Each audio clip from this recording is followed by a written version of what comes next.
A Fábrica do Poema é o terceiro disco de Adriana Calcanhoto e vem na sequência do sucesso de Senhas, disco que contava com hits radiofônicos como Esquadros e Mentiras. Aparentemente, ela deveria seguir aqui uma trilha de outros hits, porém o que ela escolhe é um disco complexo que experimenta a canção pop. E o público embarcou nesse universo. A Fábrica do Poema foi disco de ouro, vendendo mais de 150 mil cópias e contém sucessos como Metade, Cariocas e Inverno. Eu sou o Renan Guerra, esse é o Clássico VFSM, programa extra do podcast Vamos Falar Sobre Música, e hoje eu tô aqui com o Arthur Nogueira. Olá! Oi, Renan, que prazer, obrigado pelo convite. Tô super animado pra nossa conversa.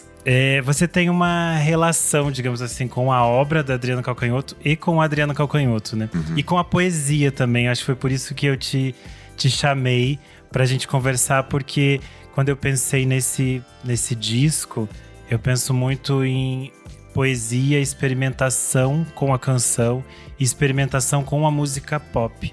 E aí, para começar, eu queria saber qual foi a sua primeira relação com esse disco e com o universo da Adriana Calcanhoto. Olha, foi esse disco, eu acho, que me ligou para sempre a música da Adriana, especificamente esse. Exatamente pela coisa da poesia, porque eu sempre ouvi música em casa, meu pai coleciona LPs e CDs e tal, mas o que de fato me chamou para música, primeiro como ouvinte, né? Não ouvir só o que ele ouvia, mas também ouvir eu mesmo, ir lá pegar os discos, enfim, foi a poesia. O poeta que me abriu essa porta foi o Ali Salomão.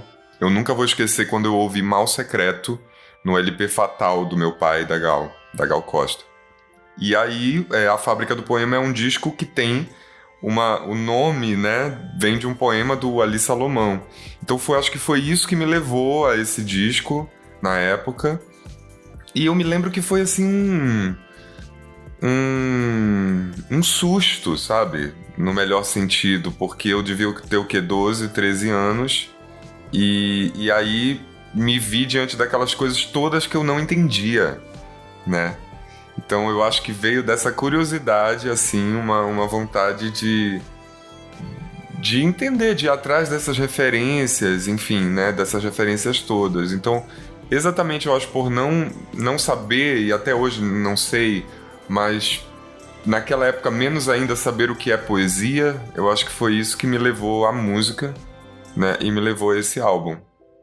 Sim, é curioso que você falou isso dessa surpresa e desse diferente que há no disco, né? Eu separei uma fala da Maria Bethânia, entrevista a Playboy em 1996. Esse disco que a gente tá falando aqui é de 1994, em que a Bethânia fala: a Calcanhoto é uma compositora muito boa, uma menina que tem um trabalho diferenciado, especial, nobre e com muito humor, sem perder o pé no popular. Faz as performances mais loucas, as poesias mais absurdas, os discos mais complicados. As gravadoras devem se arrepiar todas quando ela entra em estúdio. Ela declarou que não gosta de música com princípio, meio e fim, o que é no mínimo louco e maravilhoso. E eu acho que isso conversa muito com as coisas que a gente vai falar aqui do Fábrica do Poema, porque esse é um disco que ele é muito pop, ele é muito acessível no sentido de você cantarolar essas canções de forma conjunta com ela, mas ele é um disco muito complexo no universo de temáticas que ela vai abordar, de formas que ela vai construir e de como ela também vai desconstruir a própria canção dentro desse universo, né? E eu acho que é interessante a gente falar a partir disso que esse é um disco de muitas trocas, inclusive o Ali Salomão aparece no disco meio que nesse jogo com ela, né? Exatamente. E eu acho que esse é o álbum, assim, que a Adriana de fato vira a Adriana, né? Para a opinião pública, para um determinado público que a acompanha até hoje, assim, né? Ela chegou ali no enguiço, ainda sem uma personalidade muito demarcada. Ela mesma fala sobre isso, né? Que o enguiço é um disco de produtor, que quando ela foi tentar passar as intenções, né, do que ela fazia no palco pro disco, ela não ficou tão feliz com isso. Aí o Senha já tem um pouco, mas eu acho que esse é o álbum, assim, que sacramenta, digamos assim, a Adriana, exatamente por essas diferenças todas, né, por essas particularidades todas que ela já apresenta ali. né? E consolida a parceria com grandes poetas, com o Ali, com o Antônio Cícero, Jorge Salomão também está nesse disco. O Augusto de Campos participa do disco, que eu acho uma coisa incrível, né? Então, realmente, esse eu acho que é o álbum em que ela se firma mesmo, como a Adriana Calcanhoto, que a gente... sei lá, que a gente... Essa persona, né? Essa persona dela, assim, que a gente gosta e se identifica tanto, enfim. Eu acho que ele funciona muito enquanto disco, né? Enquanto formato de experimento dela. Porque o Senhas já tem algumas coisas muito... algumas marcas muito fortes da Adriana. Ele é muito interessante, eu acho ele um disco maravilhoso, mas eu acho que aqui ela tá mais redondinha com esse universo que eu acho que é muito interessante da gente pensar, que ela é uma artista que experimenta muito, que experimenta a linguagem, os formatos, os ritmos, mas ela tá dentro de um universo de grandes gravadoras. E eu acho que isso faz toda a diferença, né? Eu acho que isso é um ponto importante da gente falar, porque ela é uma persona que, como a Bethânia fala, que devia deixar as gravadoras de arrepiadas, porque ela faz coisas que não são normalmente vistas ou ditas como comerciais, e que as pessoas entendem que o público não estaria pronto para estas coisas.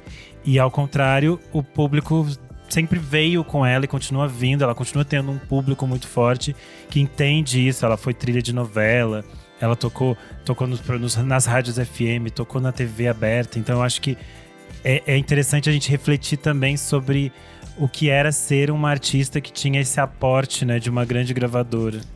Isso é uma coisa, assim, pra mim esse disco também, ele é muito claro sobre a dor e a delícia, digamos assim, dessa fase da indústria fonográfica, né? E pra mim ele marca muito a diferença, por exemplo, entre uma artista como a Adriana e um artista como eu e artistas da minha geração. Porque existe um pouco aquela coisa que de fato acontecia, de que a indústria tentava colocar assim, os artistas dentro de uma fórmula para vender e tal. Eu acho que primeiro esse disco prova que pelo menos a Adriana isso nunca aconteceu, ela nunca permitiu que isso acontecesse, né? E por outro lado também mostra como era importante esse amparo de uma multinacional, né? Porque mesmo as canções mais conhecidas desse álbum, como Inverno, como Metade, são canções muito complexas, né? Inverno tem uma letra do Antônio Cícero que fala sobre, sei lá, sobre uma paixão, né? A gente pode falar depois sobre essa música, mas eu acho que é muito interessante porque à primeira vista ela parece uma canção triste, mas não, ela fala sobre uma paixão, uma coisa... um sentimento maravilhoso que está acontecendo. Então, enfim, não são canções óbvias, nem Metade também, né? É uma canção muito bem construída. Então, mostra também como esse apoio das multinacionais foi importante para que um trabalho como esse, uma artista como essa, pudesse ser ouvida e esse trabalho pudesse vender, ecoar e escoar, né? Eu acho que isso é que a gente, por exemplo, a minha geração não sabe o que é isso, né? Então, se a música não toca, a gente não vira ídolos, né? Sim. E tem uma coisa engraçada também, só pra concluir isso, que uma vez eu estava conversando com a Letrux, que esteve aqui no podcast, né? Sobre isso. E ela adorou, depois ela até falou numa entrevista, o Arthur Nogueira disse e tal, porque eu falei pra ela, Letícia, se a Adriana tivesse lançando a Fábrica do Poema agora, ela estaria aqui com a gente, né? Porque esse é um álbum que é quase inacreditável ele ter vendido tanto, né? A ousadia de uma pessoa que pega Gertrude Stein e coloca num disco. Então é maravilhoso, por um lado, que a Adriana tenha sido uma artista dessa fase da indústria fonográfica ainda, né? Sim, que ela possa experimentar de forma tão intensa e que isso conversa com o público de uma forma também muito intensa, porque as pessoas têm uma relação muito forte com essas canções, elas se envolvem nessas canções, e aí é interessante porque cria esse universo de busca de entendimento. As pessoas tentam entender o que significa cada canção, cada história, cada poema. E eu acho que isso tem uma magia muito interessante desse álbum. Porque aí você vai descobrindo, como você falou, essas historinhas de cada canção. São muitas camadas, né? São muitas camadas, é muito profundo, é muito rico. Eu mesmo, como eu te falei, quando eu ouvi pela primeira vez, eu assim com 12 anos, eu não tinha a menor ideia do que era tudo isso. Joaquim Pedro de Andrade, Gertrude Stein, o Ali Salomão. Então, coisas assim que ela me apresentou. Então, eis a importância, né, da canção popular no Brasil, eu acho, que não tem como a gente tentar diminuir. Assim, durante um tempo havia esse preconceito. Vinícius sofreu isso, Vinícius de Moraes, que foi, assim, o precursor dessa coisa de, né, um grande poeta da academia, do livro, um diplomata que fazia canção popular. Ele foi, inclusive, afastado do Itamaraty pela ditadura militar por fazer canção popular, por boemia. A verdade é essa, ele era visto como um vagabundo. Então, assim, você pensar desde Vinícius, chegando nos Tropicalistas, no Caetano, e essa experiência da Adriana nos anos 90, de tornar essas coisas tão fáceis, digamos assim, né? Isso mostra a força da canção popular no Brasil. E eu me lembro até de uma entrevista muito interessante, não sei se você já viu, que tá o Caetano, a Adriana e o Ali Salomão em um programa. E aí o Caetano tá dizendo, eu acho isso muito interessante, até já falei com a Adriana sobre isso, acho incrível ele dizer, que os Tropicalistas, ele tiveram experiências, ele até fala, é engraçadíssimo, porque no vídeo ele fala, eu tenho alguma experiência em trazer poetas e... Aí o Ali diz, que modéstia. O Ali tira um sarro assim. De fato, né? Mas o que o Caetano diz é que a experiência da Adriana, e isso é meio aí nessa época da Fábrica do Poema, do Marítimo, ele diz, a experiência da Adriana tem algo que os Tropicalistas não conheceram naquela época, porque é um experimentalismo que toca o mainstream da música pop, realmente. Então é isso, assim, eu acho que esse disco ele tem essa... É um álbum muito importante, né? Eu acho que, sei lá, assim, da discografia da Adriana, eu acho que eu coloco assim no meu primeiro lugar, talvez, assim.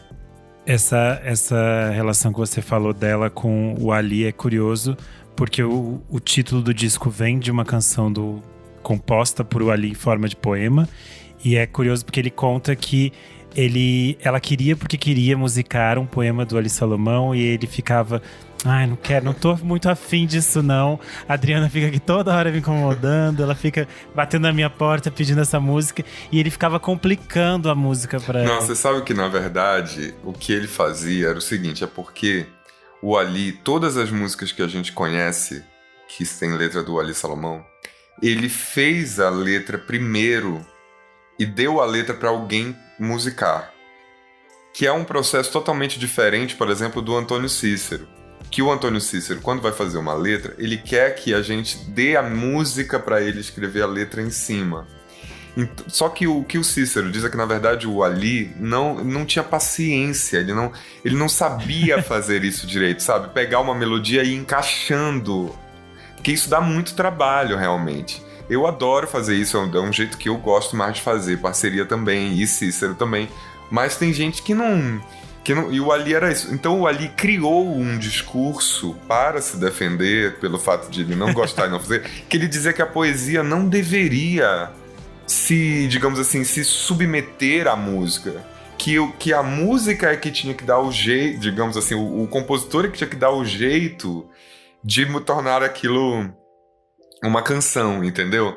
Então, quando a Adriana... Aí, se eu não me engano, a história foi que a Adriana queria fazer uma canção em homenagem a Lina Bobardi.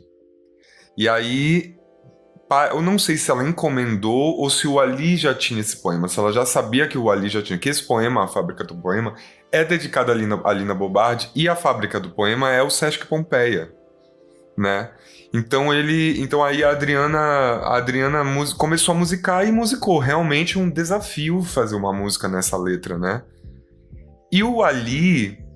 exatamente por esse discurso todo dele, de achar que a música a poesia não pode se submeter à música e tal, ele começou a colocar mais coisa, mas aí ele mesmo diz nesse vídeo que eu já citei, ele diz assim, ela tinha musicado 100% do poema, mas eu comecei a colocar mais coisa e esse 100%... Não, ela musicou 60%, entendeu? Porque ele foi colocando coisa. Sim, ele foi colocando palavras. Então... Inserindo.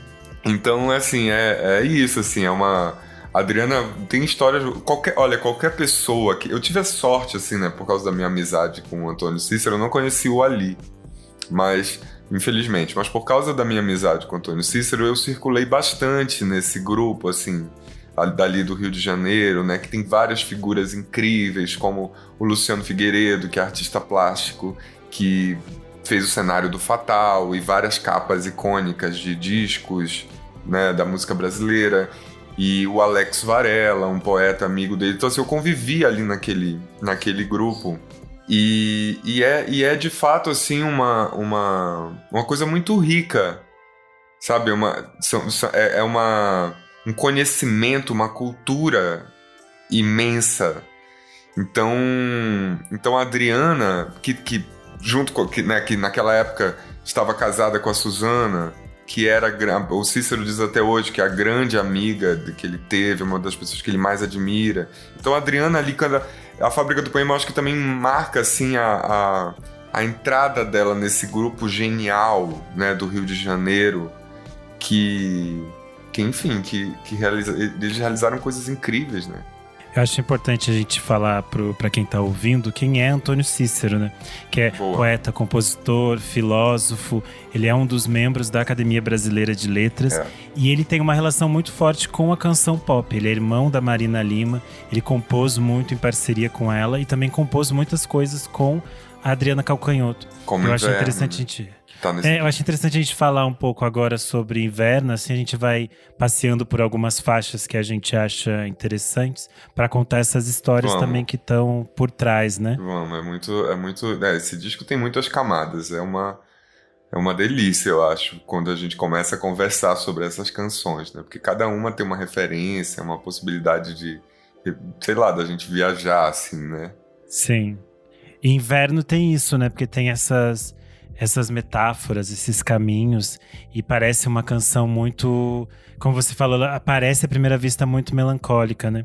E eu achei muito curioso que esse ano reapareceu o videoclipe dessa faixa, porque ele é dos anos 90, mas ele não estava no YouTube, as pessoas não viam ele há muito tempo, e aí é muito curioso porque o próprio Antônio Cícero aparece no vídeo, né? E o Marcelo, com quem o Cícero é casado há muitos anos, então eu acho uma cena linda que o Cícero olha assim pro Marcelo, é meio que eles flertam e tal, e o Marcelo é muito amigo da Adriana, aliás, a canção Cariocas é dedicada ao Marcelo.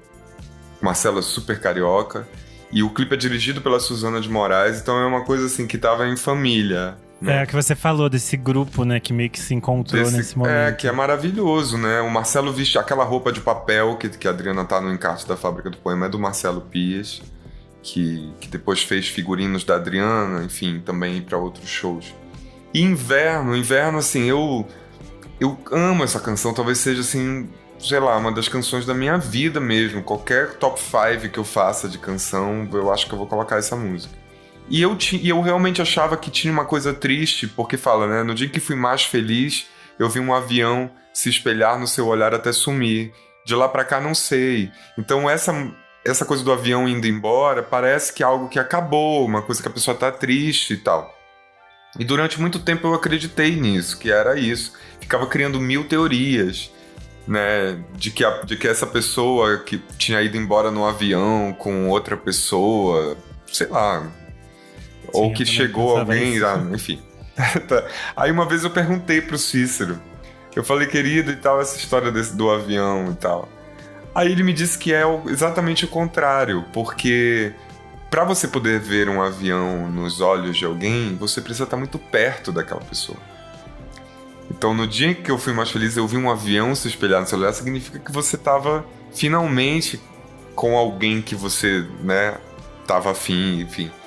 E aí, depois, o sentimento que vem depois na letra é exatamente aquele sentimento legal da paixão, que é quando a gente espera a pessoa ligar, a gente escreve cartas para a pessoa que a pessoa nunca vai ler, né? Então, é esse sentimento todo que a letra fala, que é o sentimento da paixão. Naquele momento, daquele enlace perfeito, quando parece que o mundo para, né? O céu reuniu-se à terra por nós dois, né? Então parece que tudo tá em função daquilo. Então, aí depois que eu entendi, porque é essa coisa também que é demais, né? Essa profundidade, assim, muitas possibilidades. O Cícero sempre diz que ele não gosta de explicar nada que ele faz, exatamente para também não fechar demais, porque às vezes alguém tem uma percepção que ele próprio não teve, né? E tem uma referência que eu acho que é muito legal nessa música, que é quando ele fala o barco embriagado, eu entendo como uma tradução literal de um poema, de um nome de um poema do Rimbaud, meu xará, Arthur Rimbaud, poeta francês, que chama Le Bateau Ivre, o barco bêbado. Então, para mim, esse verso do barco embriagado, eu sempre penso no Rimbaud. Então, enfim, são poetas que citam, né, que poetas. Outra que tem nesse disco que é do Antônio Cícero é Bagatelas, que é uma composição dele com o Frejá. Eu também acho que falam bastante desse universo pop poético do Antônio Cícero. Eu acho que tem muito dessa estética dele, eu enxergo isso nela.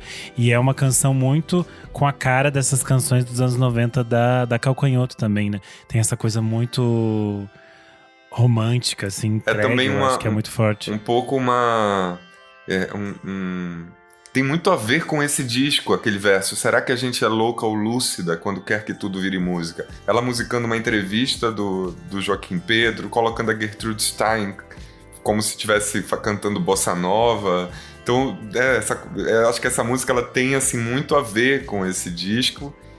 Essa canção, ela é uma canção que o Cícero fez com o Frejá nos anos 80, na época que o Barão Vermelho, o Cazuza saiu. Então aí o Frejá ficou meio sem parceiro de letra. Então ele convidou pessoas que ele admirava. Então ele chamou o Jorge Salomão, o Antônio Cícero. Então essa canção é do primeiro álbum do Barão sem o Cazuza. Sim.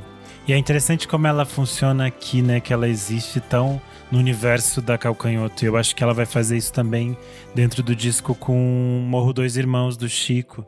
Ele também existe, ela é uma canção que existe também dentro do universo da Fábrica do Poema de forma muito bem arranjada, assim, né? Que conversa com essas outras canções que são originais dela. É genial, né? O Morro Dois Irmãos é uma canção incrível do Chico Buarque.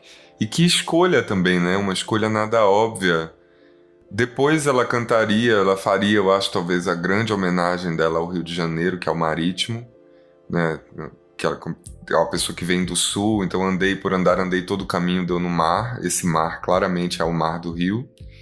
Então eu acho que o Morro dos Irmãos ali já é um pouco já é uma demonstração desse encantamento, né, da Adriana pelo Rio de Janeiro, que ela sempre volta, sempre fala muito dessas paisagens cariocas, né?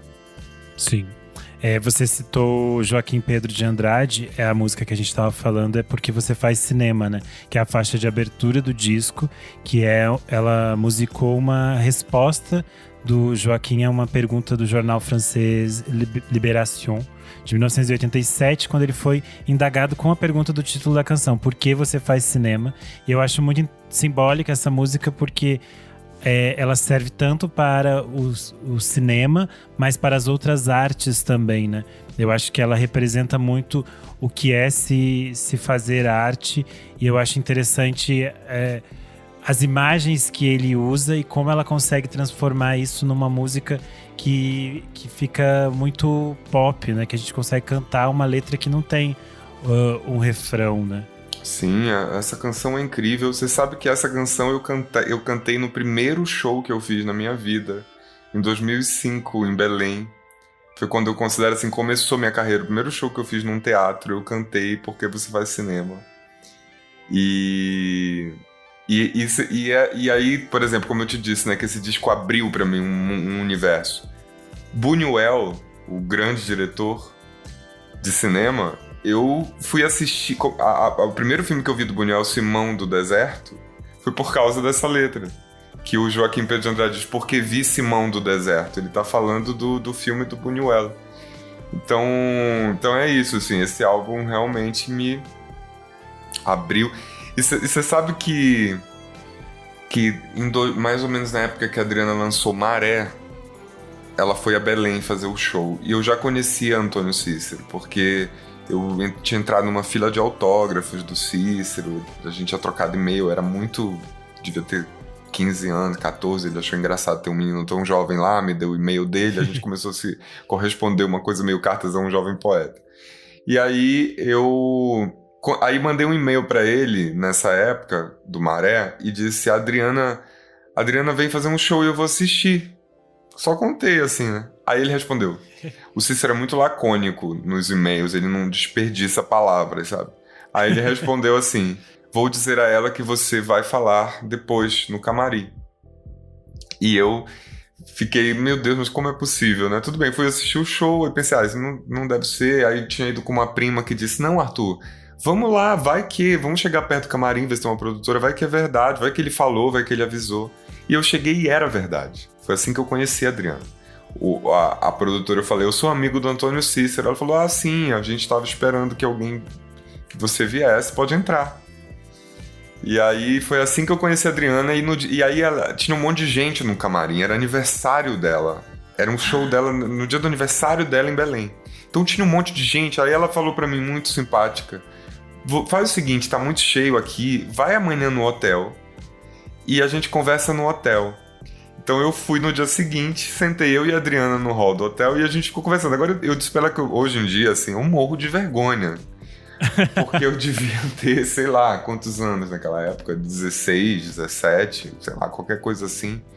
E aí eu sei lá o que eu falei, eu devo ter sido muito bobo, né? Mas ela disse que lembra e que ela achou muito curioso, porque primeiro quando o Cícero disse Arthur Nogueira, ela imaginou uma pessoa muito mais velha. Ela disse, quando eu cheguei, ela falou, meu Deus, mas o que é isso? Quem é esse? E eu me lembro que eu falei pra ela isso, que a Fábrica do Poema tinha sido um disco que me abriu um universo de coisas, entendeu? Então eu falei do Buñuel, né? Então, só pra provar também que eu não tô exagerando, não. Realmente esse disco, todas essas camadas, a gente vai descobrindo, né? Eu me lembro que o que é Simão do Deserto? É o filme do Buñuel, né? Eu acho que é interessante você falar um pouco sobre a Gertrude Stein, que é uma personagem que ela vai trazer já no final do disco, e é uma faixa dessas mais experimentais, né, que a gente pode dizer assim, dentro do trabalho. Eu acho interessante que você conte um pouco sobre quem foi a Gertrude Stein. Gertrude Stein, uma mulher... O Augusto de Campos chama ela de Bad Girl da vanguarda. Eu acho isso incrível. Porque a obra dela é tão experimental, né?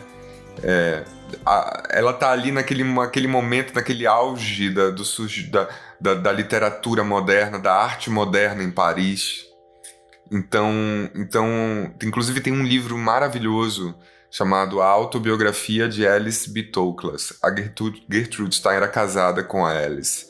E aí tem esse livro em que é como se fosse uma autobiografia da Alice, mas na verdade a biografia conta como era a vida em Paris ali, naquele momento entre as duas grandes guerras, quando aflorou a literatura, né, moderna e tudo e tal.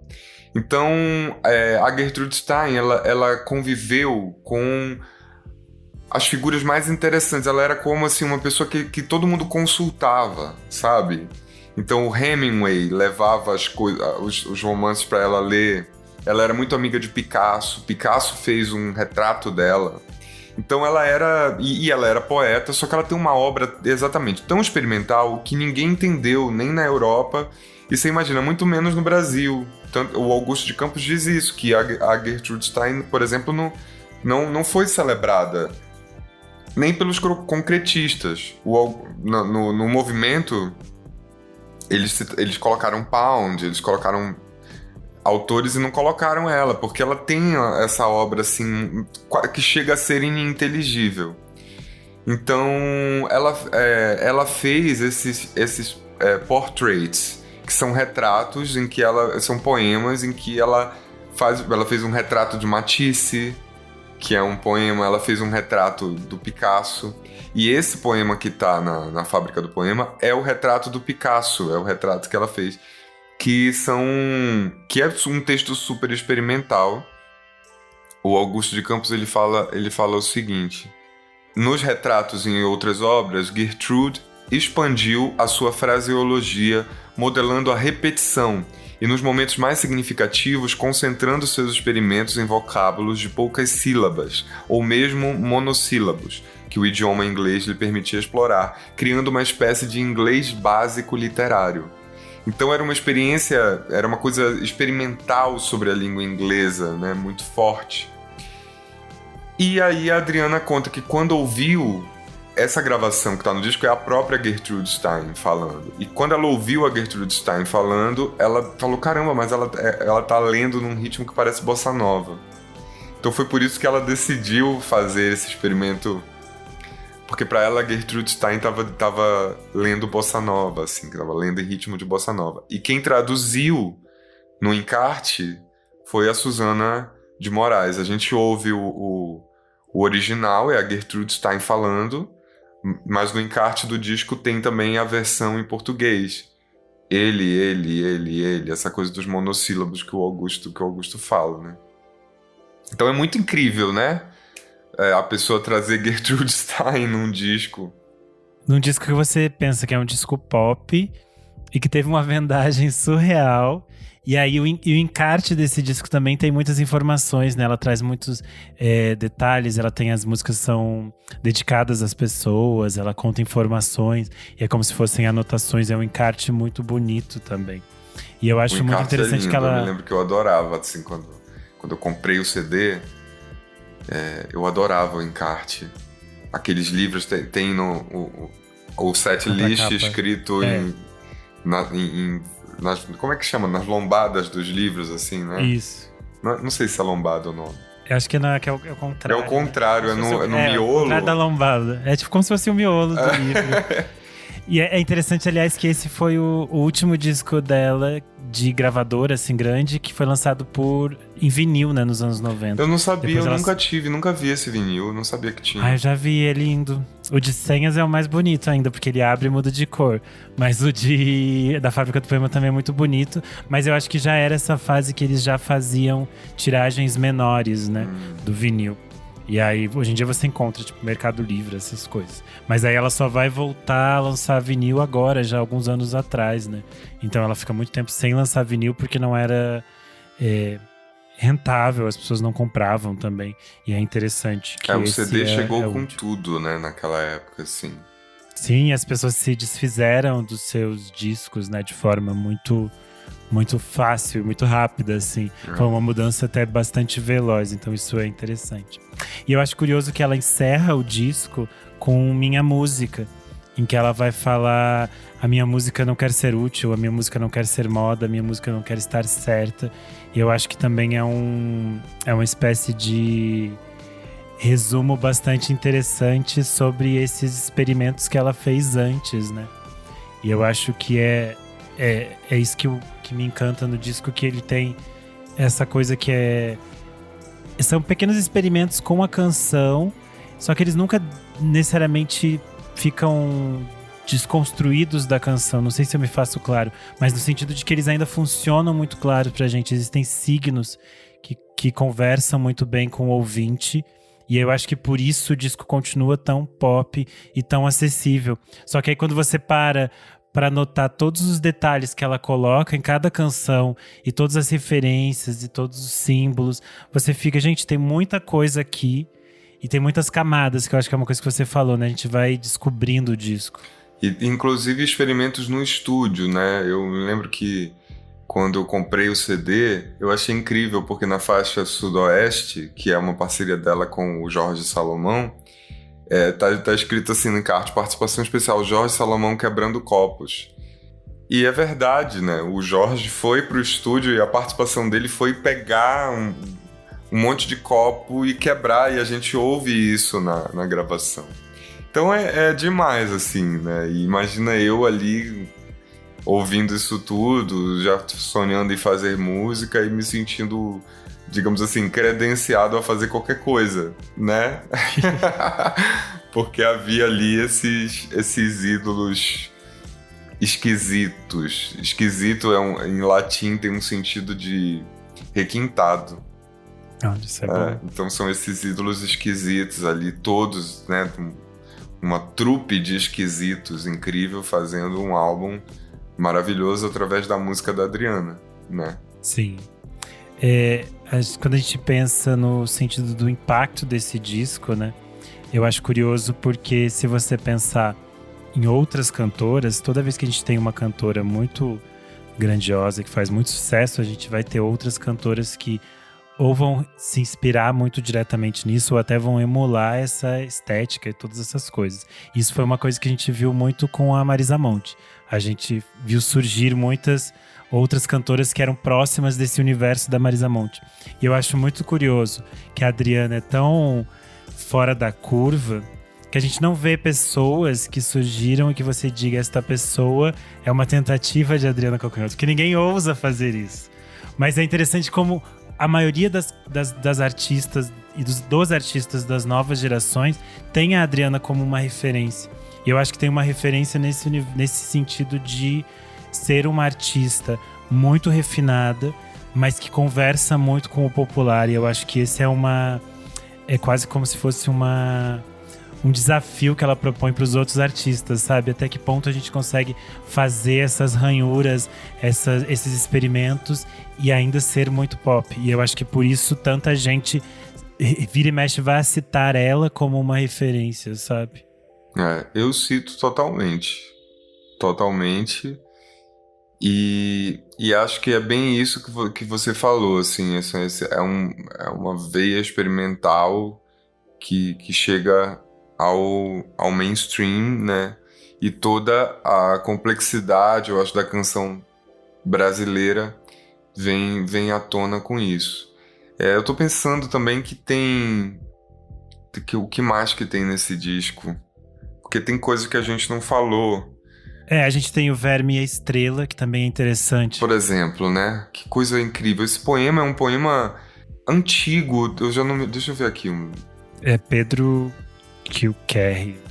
Ele é um poeta simbolista que morreu no início do século XX. Então ele foi musicado. Esse poema dele foi musicado pelo Cid Campos, filho do Augusto, né? E o Augusto participa da faixa. Essa faixa eu sou fascinado, assim. Eu acho que talvez seja uma das faixas mais bonitas. É tão lindo esse poema, é tão bonita a música. A leitura do Augusto. Eu acho que tem essa conversa, né?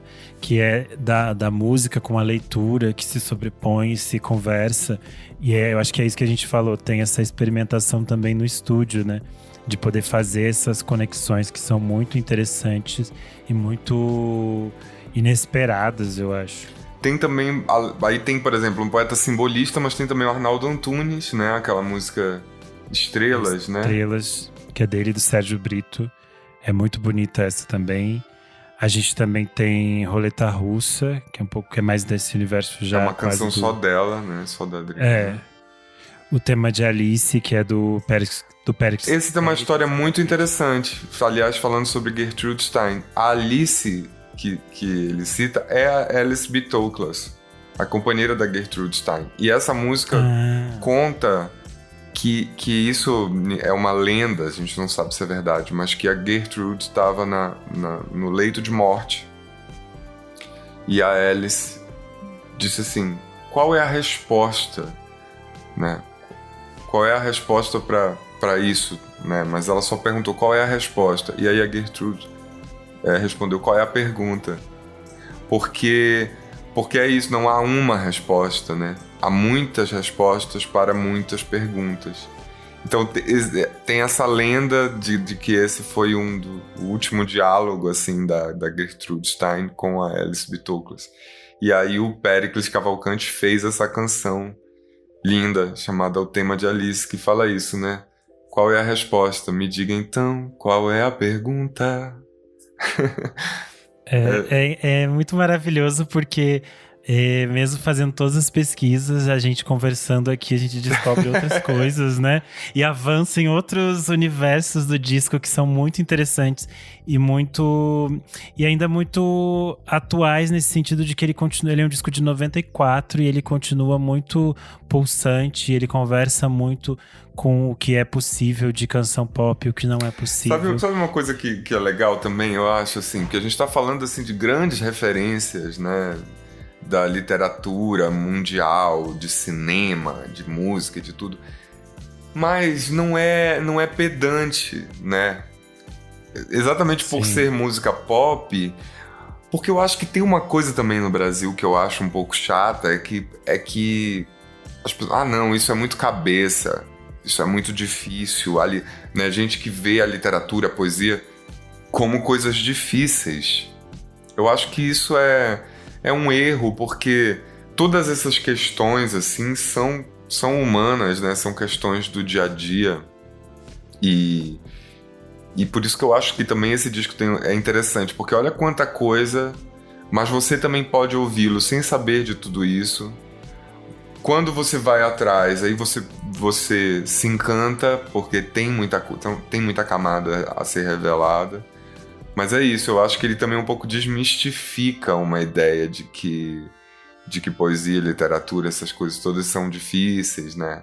São para poucos. Tudo bem que é como eu falei, teve ali naquele momento, eu acho que a indústria foi muito importante também, né? Para que essas canções ecoassem. Mas não tem nada mais genial do que alta cultura, assim, né? No rádio. Uma plateia num lugar imenso, né, cantando uma canção de uma coisa que talvez estivesse num livro e que nem a metade daquela gente naquela cidade, sei lá, iria ler, sabe? Eu acho que entra nesse sentido de que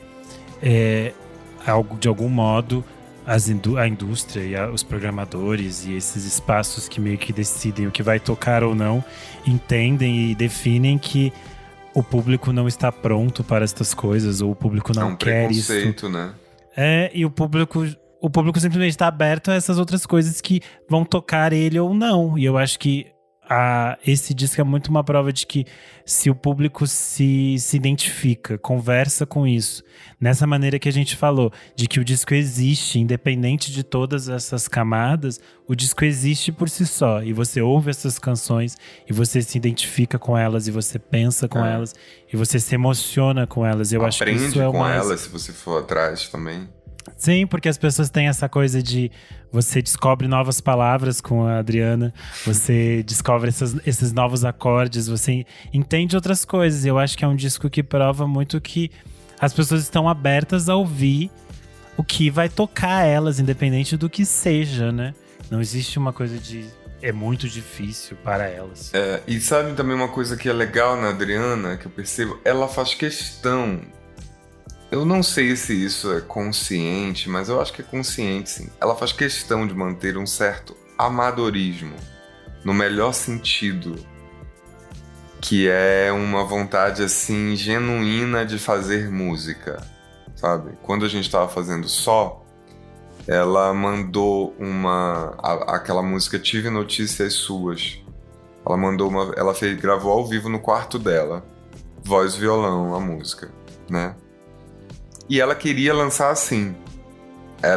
Foi como saiu, só que com um arranjo de enfim, tal. E eu, com um pensamento assim, né, de produtor musical, fiquei meio grilado. Eu falei, não, mas sei lá, tem um momento que o violão tá trastejando, tem um barulho do grilo, porque ela mora na floresta, o disco tem muito grilo. Sim.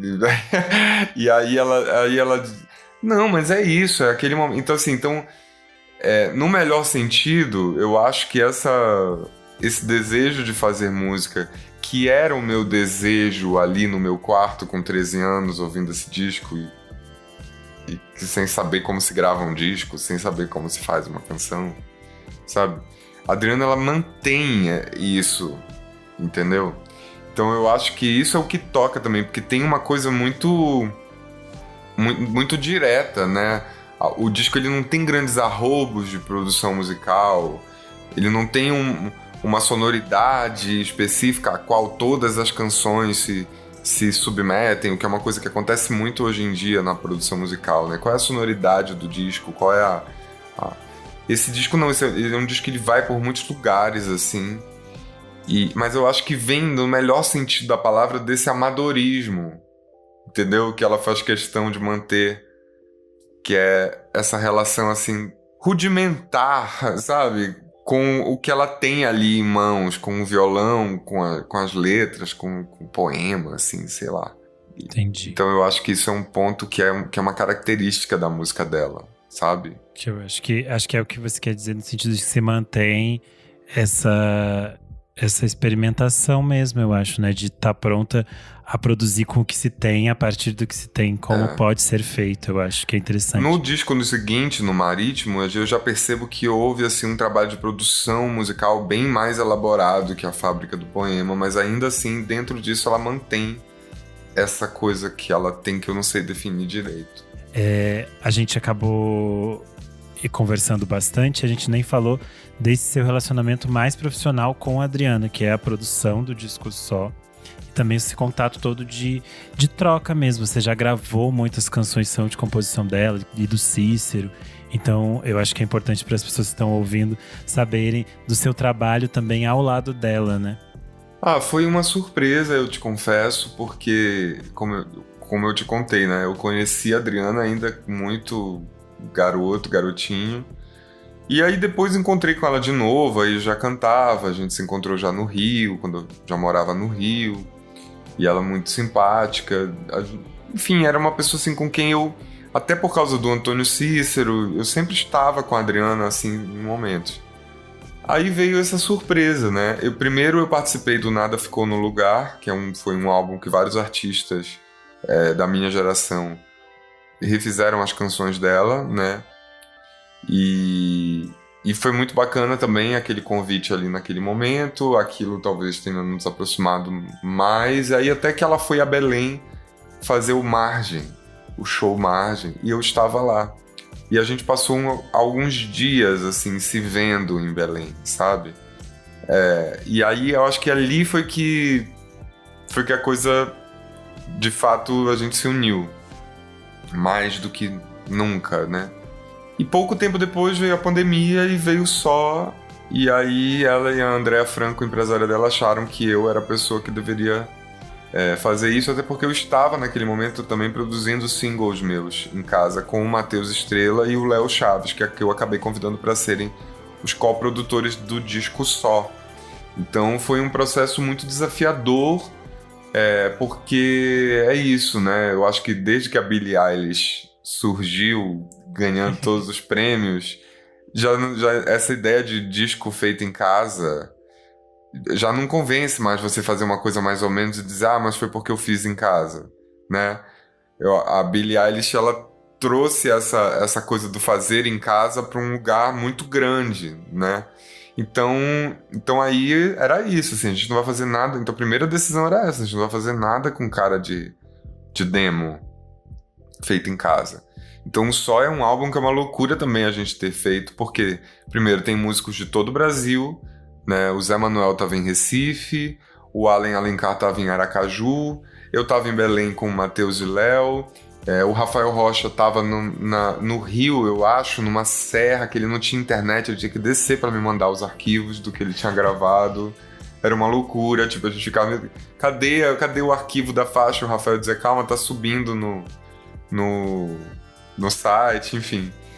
E aí, então foi assim, uma coisa bem, bem maluca de fazer. A Adriana teve que montou um estúdio no quarto, assim, um estúdio, né? Comprou uma mesa de som, de microfone, montou uma coisa básica no quarto e lá que ela gravou as vozes.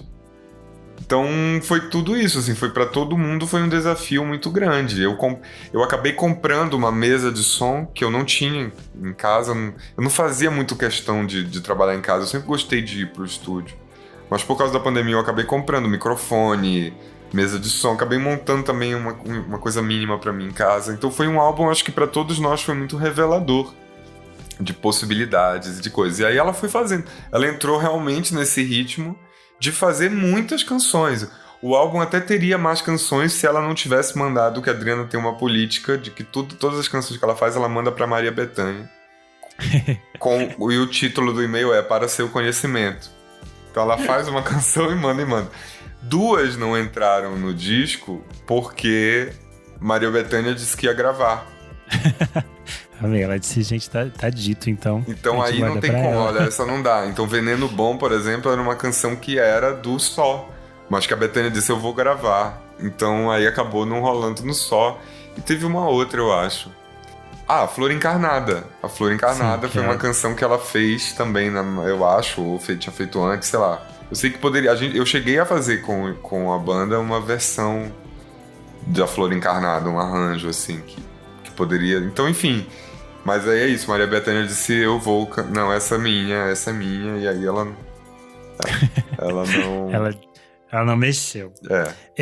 Eu acho que pra gente encerrar, eu acho que você até já contou isso, mas eu queria saber qual é a sua música preferida da Fábrica do Poema.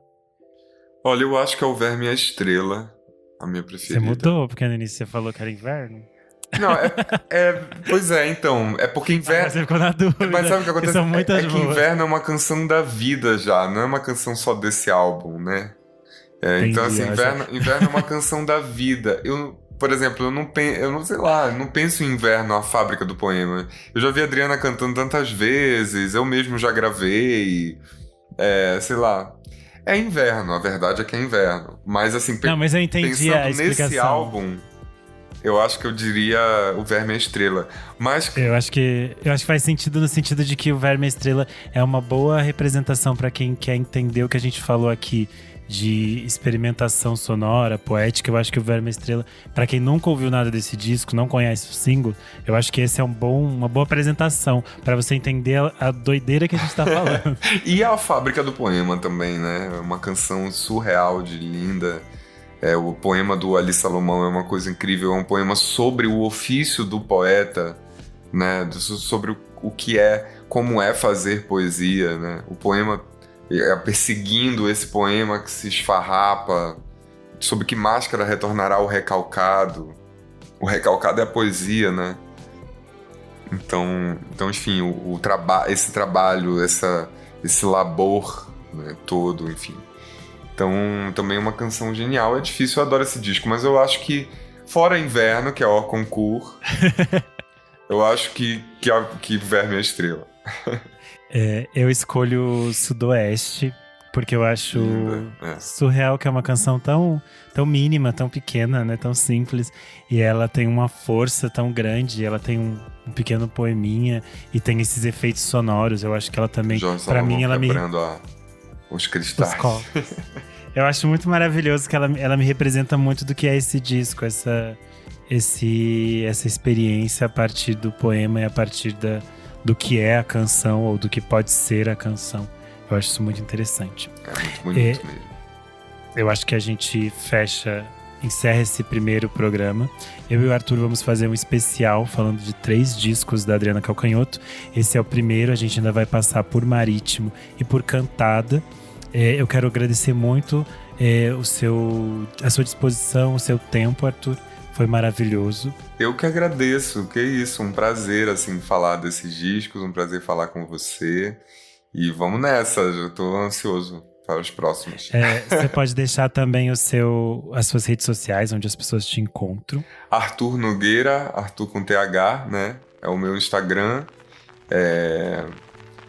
Nas plataformas também tô assim. E tem o meu site, que é arturnogueira.com, que lá tem tudo que eu já fiz, enfim, dá pra ver todos os discos, tem todas as informações. Então acho que é um cartão de visita, assim, pra descobrir tudo que eu já fiz. Que felizmente também eu já fiz bastante coisa. Esses dias, sabe, que eu fiquei até feliz com isso. Eu tava organizando o site pensando, caramba, tem muita coisa. Então no meu site já tem muita coisa pra ver. Fico feliz com isso. Quem quiser ir lá, eu vou amar.